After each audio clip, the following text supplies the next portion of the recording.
Hello everyone, welcome to Genius channel. Today we will see some previous year questions from physics which are asked in NDA exams. Previous year NDA exam questions. Okay, so physics is coming in a GAT paper, that is the paper which includes general science, social, English, current affairs, everything will come in GAT paper. So some previous year questions from that paper we will see. Okay. Consider a copper wire of radius r and length L. Let capital R be the resistance. If radius of another copper wire is 2r and its length is L by 2, find resistance of this wire. So that is a question. Okay. So they are saying about one wire, two wires, one copper wire and another copper wire. Okay, so first copper wire, its radius is r. Radius means copper wire will be in cylindrical shape, isn't it? So its area of cross section, it will be circle. So the radius of that circle of area of cross section is radius of area of cross section is r and its length is L. Now what is the formula for resistance? R is equal to rho L by A. R is equal to rho L by A. Okay, so that is rho L by pi r square, because area of cross section will be a circle, isn't it?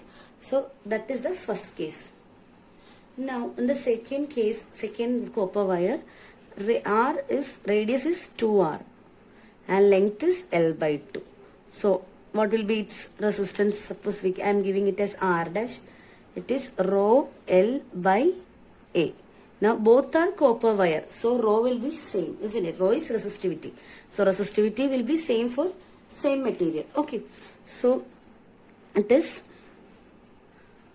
rho L is now L by 2, area it is pi r square, isn't it? So here r is 2r, isn't it?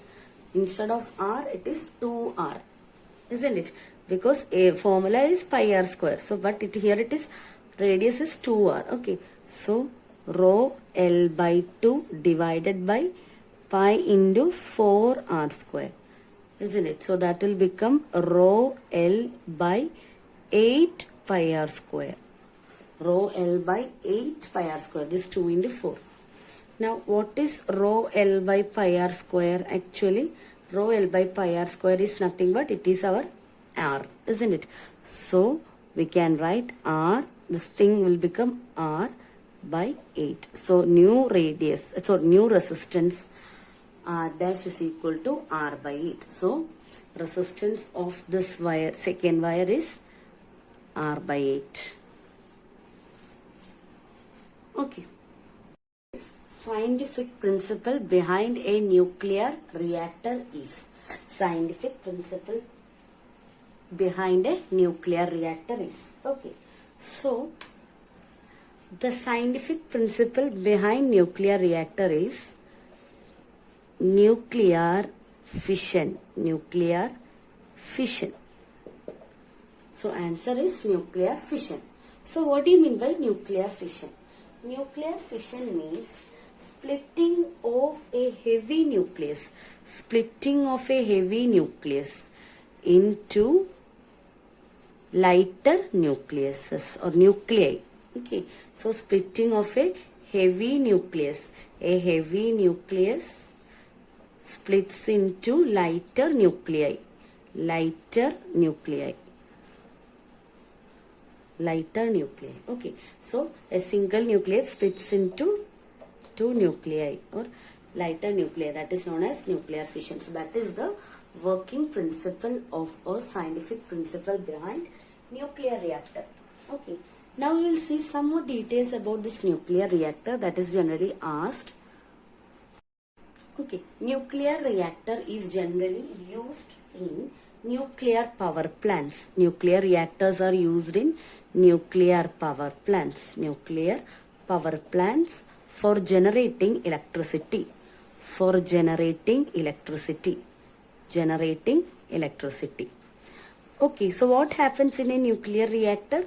As I told, nuclear fission happens. Nuclear fission happens in a nuclear reactor. Okay, so some details about nuclear reactor that you have to note down. First one is nuclear fuel. Which element is used as nuclear fuel? So answer is uranium 235. Mainly uranium 235 is used as nuclear fuel. Other than uranium 235, uranium 233 is also used. Okay, so mainly uranium 235 is used as nuclear fuel or fissionable material. So this undergoes fission. This material undergoes fission. So that is known as nuclear fuel. Now inside a nuclear reactor we have moderator. Moderator. So what is moderator? Moderator is used to slow down fast moving neutrons. It slows down fast moving neutrons. And generally used moderator is heavy water and graphite. Heavy water and graphite. Next component, that is control rods. Control rods. Control rods. So this control rods capture electrons. Control rods capture electrons. Sorry, neutrons. Because in nuclear reactor, neutrons are the moving material, isn't it? So control rods capture neutrons. Control rods capture neutrons. Control rods, they are used to capture neutrons. Mainly slow moving neutrons are captured by these control rods. So the material used as control rod is mainly cadmium, sometimes boron, silver, etc. are used as control rods. Okay, so that is control rod. Next is coolant. Coolant. Next material we can see is coolant. The next component is coolant. So what is coolant? From the name itself it is clear. It is used to remove heat.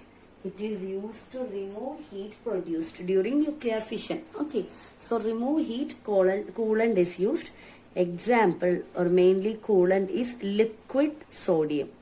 Liquid sodium is used as coolant. Liquid sodium is used as coolant. Okay, so these are the main components of nuclear reactor. If an object moves with a non-zero constant acceleration for a certain time, distance covered depends on initial velocity, is independent of initial velocity, increases linearly with time, depend on initial displacement. So which of the following options are correct? You have to choose that. Okay, so what they are asking? They are asking distance covered. Okay, so we know that there are mainly three equations related to this speed, time and distance chapter. What are they? First one is V is equal to U plus AT. Second one, S is equal to UT plus half AT square. Third one, what is that? V square is equal to U square plus 2AS. So these are the three equations. Okay. So here they are talking about distance covered. And they are saying that acceleration is constant. Then they are saying about time also. So which equation we will choose? We can choose the second equation, isn't it? Because second equation has distance, initial velocity u, then acceleration and time also. So I am choosing the equation S is equal to half ut plus half at square. Okay. So S is displacement, u is initial velocity, t is time, a is acceleration. Okay. So S is dependent on initial velocity, S is depending on time, S is depending on acceleration. So first option is correct. Okay, so it is dependent on initial velocity. What about the third option? Increases linearly with time. That is not correct, isn't it? Because here it is square. It is not increasing linearly. So that is wrong. So second option, third option and fourth option also wrong. So the correct answer is option A. It depends on initial velocity. Solid disk and a solid sphere have same mass and radius, which has higher moment of inertia about center of mass. Okay, so we need to find whether solid disk or solid sphere have higher moment of inertia.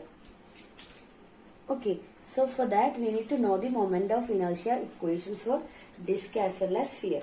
Okay, so moment of inertia of disk is given as I disk is equal to half mr square. Moment of inertia of sphere is equal to 2 by 5 mr square. So here they are giving that mass and radius are same for this disk and sphere. Okay, so I disk is given by half mr square, I sphere is given by 2 by 5 mr square. Okay, so here mass is same, radius is same for disk as well as sphere. Okay, so I disk by I sphere is equal to half mr square by 2 by 5 mr square. So mr square gets cancelled. So here we will get the answer as 5 by 4. So I disk by I sphere is equal to 5 by 4. So which is larger? I disk. So I disk is greater than I sphere, because the ratio is 5:. Find the equivalent resistance of the given network. Find the equivalent resistance of the given network. Okay, so that is the first question. So the equivalent resistance between A and B we have to find. Okay, so see here thing you have to note down is, here they have given 10 ohm, here they have given 20 ohm. Here 20 ohm and here 40 ohm. Okay, so see this is R1, R2, R3, R4. So we can write R1 by R2, that is 10 by 20. R3 by R4, that is 20 by 40. So here we'll get 1 by 2, here also we'll get 1 by 2. So R1 by R2 is equal to R3 by R4. Okay, so then we can write that this network is balanced. R1 by R2 is equal to R3 by R4. So this network or this resistance network is balanced. So we can neglect this branch. So R1 by R2 equal to R3 by R4 means this is balanced. So entire current flows through this branch and this branch. Divides to this branch, then this current reaches here, then flow here, then flow here, they will join here and then again flow. So no current will flow through this branch. Reason is this network is balanced. So we can just neglect this network, this branch. So now the circuit looks like a parallel circuit, isn't it? So now this circuit is like this. 10, 20, 20, 40. Okay, so these two are in series. So 10 plus 20, that will become 30. This is 20 plus 40, isn't it? So 20 plus 40, that is 60. Okay, so A, B. So now these are in parallel.